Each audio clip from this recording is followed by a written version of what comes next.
মই all Assam student union আৰু Gorkha union, Gorkha সংগঠন, গোৰ্খা পৰিয়াল চবকৈ ধন্যবাদ দি হেৰি কৰি যিটো 15 তাৰিখৰ প্ৰগ্ৰাম তাহাঁতি লৈছে তাৰ কাৰণে শুভকামনা দিছোঁ বা ভাল হওক, ভালভাৱে হওক, ছাকচেছ হওক। কিন্তু মই বিকাশৰ এটা হেৰি ভিডিঅ' চাইছোঁ, তাতে বিজেপি গো বেক বুলি তেওঁ কৈ আছে। বিজেপিৰ বাহিৰে অসমত কোনো এটা হেৰি কৰিব নোৱাৰে। তুমি কৈছা MLA কথা নুশুনে, হেৰিয়ে কথা নুশুনে। MLA কিয় কথা নুশুনিব? MLA নুশুনিলে তুমি চিফ মিনিষ্টাৰৰ ওচৰত আহা। চিফ মিনিষ্টাৰে যদি কথা নুশুনে তুমি প্ৰাইম মিনিষ্টাৰৰ ওচৰত আহা। তুমি যদি নাজানা, তুমি 26-27 তাৰিখে দুলীয়াজানত সৰ্বানন্দ সোণোৱাল আহি আছে। সোণোৱালডাল তাৰ পৰাই চেণ্ট্ৰেল মিনিষ্টাৰ হৈছিলে, তোমালোকে ভালকৈ জানা। মইতো ভালকৈ জানোৱেই, সোণোৱালক মই সৰুৰ পৰাই জানো, মোতকৈ 1 বছৰ ডাঙৰ হয় তেওঁ। আমি একেলগে ডাঙৰ দীঘল হৈছোঁ, ভালকৈ জানো। সমাধানটো তেওঁলোক কৰিব। এছ'চিয়েশ্যন কৰি বা সংগঠন কৰি এই ৰাস্তাটো হেৰি কৰি ধাৰণা দি বা পথ বন্ধ কৰি হিবা কৰি চেটেল নহ'ব। আহিব লাগিব। MLA কোনে বনাইছে? তোমালোক বনাইছে, আমি বনাইছোঁ। MLA তো আমাৰ কথা শুনিব লাগিব নহয়। যদি নুশুনে আহা, দিছপুৰলৈ আহা, হেমন্ত ছাৰৰ ওচৰত আহা। হেমন্ত ছাৰে নুশুনিলে প্ৰথম গোৰ্খাৰ কথা শুনিবই। গোৰ্খাৰ কথা নুশুনা আজি অল অভাৰ ইণ্ডিয়াত ক'ত আছে? তোমালোকে কোৱাচোন। অল অভাৰ ইণ্ডিয়াত শুনিছে। বেংগলত CPM গভৰ্ণমেণ্ট থাকোঁতে ৱেষ্ট বেংগলত দাৰ্জিলিঙৰ কথা শুনা হৈছে। তো অসমত নুশুনাতো কোনো কথাই নাই। শুনিব। তোমালোকে তাতে মাজতে হেৰি কৰি সেইটোক দুখ দিয়া, সেইটোক দুখ দিয়া। তোমাৰ মাজত গোৰ্খাৰ মাজতে কিছুমান খেলি মেলি মই শুনিছোঁ।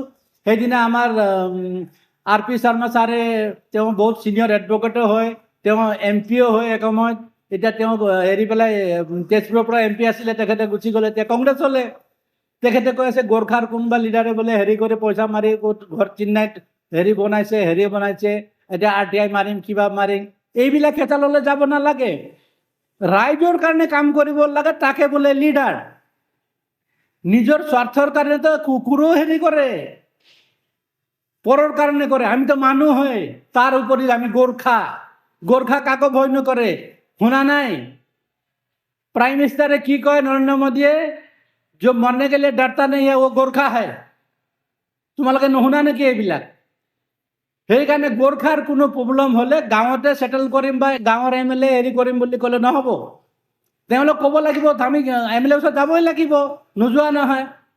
আমিও যাওঁ, আমাৰ CM-ৰ লগত চিনাকি আছে, সবৰ লগত চিনাকি আছে, কিন্তু আমি আমাৰ দিছপুৰৰ MLA লগত যাওঁ। আমাৰ MLA তো 10 বাৰ গ'লেও আমাক তো নৰখায়, আহিব দিয়ে, শুনিব লাগিব তোমাৰ MLA। কিয় নুশুনে?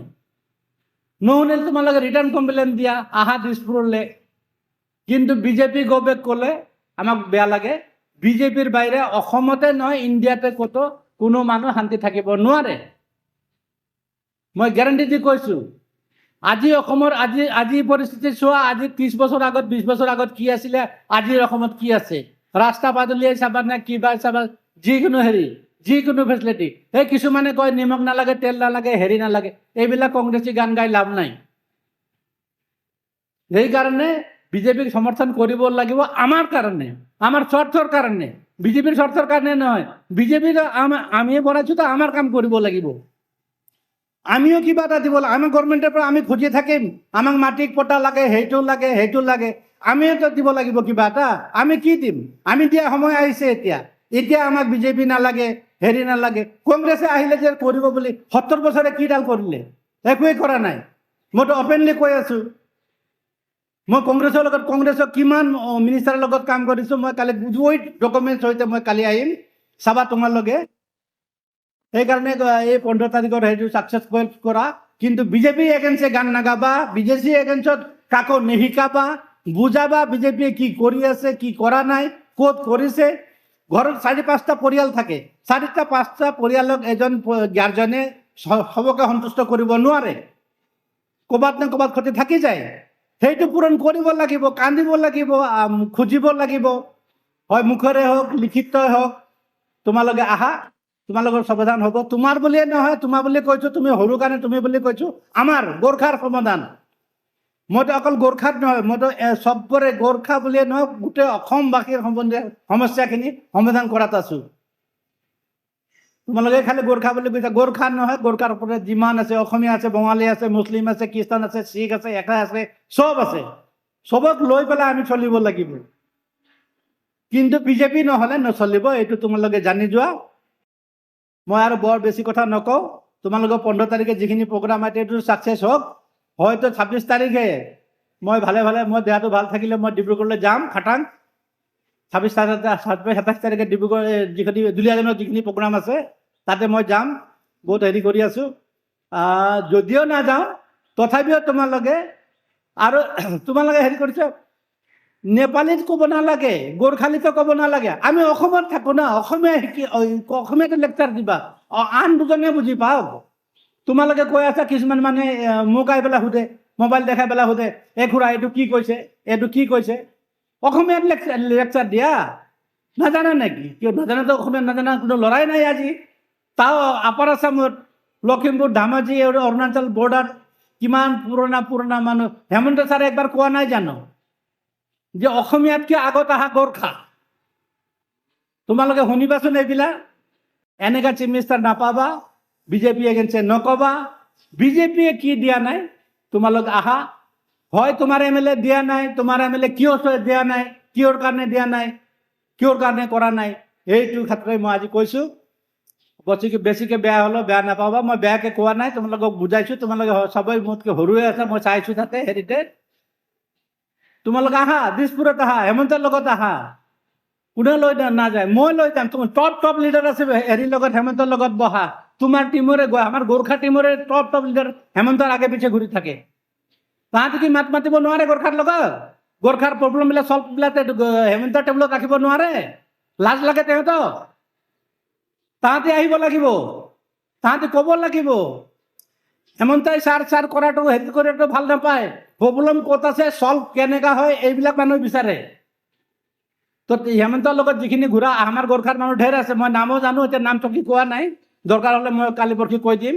তেওঁলোকৰ ওচৰত আহিব লাগিব, তেওঁলোক ক'ব লাগিব আমাৰ গোৰ্খাৰ মানুহৰ এই প্ৰব্লেম আছে। তেওঁলোক এনে ৰখা হৈছে নেকি ইমান ডাঙৰ পোষ্ট দি আৰু গাড়ী দি ঘূৰি আছে তেওঁলোকে? সেই কৈ পেলাই আজি মই সমাপ্ত কৰিলোঁ। কালি মই আকৌ বেলেগ হেৰি লৈ আহিম, বেয়া নাপাবা। তোমালোকে অসমীয়াতে ক'বা, অসমীয়াতে হেৰি কৰিবা। MLA ভৰসাত নাথাকিবা। MLA কিছুমান জিকিলে তোমালোকে দিলা, এইবিলাক ভয় পাতোৰা। CMৰ ওচৰত আহি পেলাই পেৰেণ্ট বুটি দিয়ে, হেৰি কথাই ক'ব নোৱাৰে। আমাৰ নিচিনা মানুহে যাই পেলাই CMৰ লগত কথা ক'ব পাৰোঁ? এজন MLA কথা কৰিব নোৱাৰে, কথা ক'ব নোৱাৰে? আমাৰ দিছপুৰৰ MLA আচোন, কাকো ভয়ে নকৰে। কিবা এটা ক'লে লগে লগে CM হওক যোনক, আমি যোৱাৰ লগে লগে কি প্ৰব্লেম আছে ছাৰ, আমাৰ এইটো প্ৰব্লেম আছে, লগে লগে তাতে ফোন লগাই পেলাই কথা। এনেকুৱা MLA হ'ব লাগে। এইবাৰ আকৌ MLA হেৰি কৰাৰ দিন আহিছে, MLA বিলাকক ক'বা, নহ'লে তাত উল্টাই দিব লাগিব। এতিয়া ৰাখিবা। আৰু 26-27 তাৰিখে সোণোৱাল আহি আছে দুলীয়াজানত, শুনিছোঁ মই আজি ৰাতিপুৱাই কনফাৰ্ম হৈছোঁ, তেওঁ আহিব খাটাং।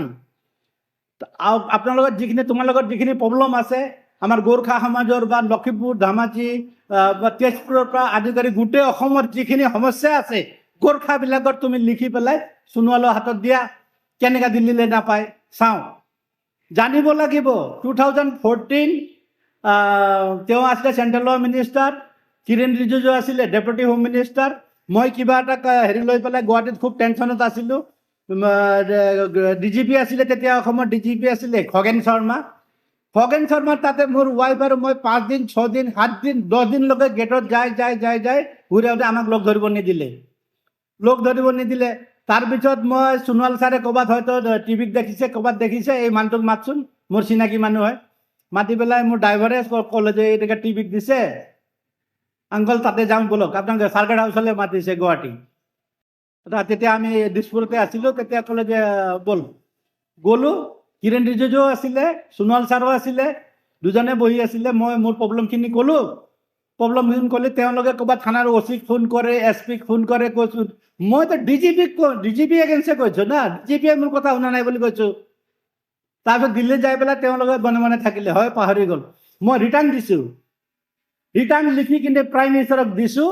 প্ৰাইম মিনিষ্টাৰে চিঠি পাই পেলাই তাৰ পৰা ৰিকুৱেষ্ট পঠাইছে যে আপুনি অসমীয়াত দিছে, অসমীয়াত নহয়, অসমীয়াত ট্ৰেন্সলেট লাগে, কিবা লাগে, ঝামেলা হয়, যে পাৰি যদি হিন্দীত দিয়ক। মোৰ অফিচত হিন্দী ট্ৰেন্সলেট আছে, হিন্দী মাষ্টাৰ আছে। হিন্দী মাষ্টাৰক লগে লগে দেখি দিলোঁ।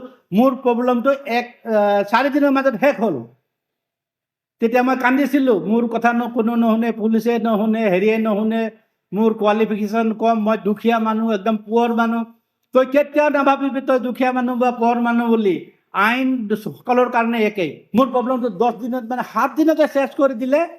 তেতিয়া তৰুণ গগৈ ছাৰ মোৰ ঘৰলৈ আহিছে, খগেন্দ্ৰ শৰ্মা ছাৰ ডিজিপি ঘৰলৈ আহিছে মোক বিচাৰি।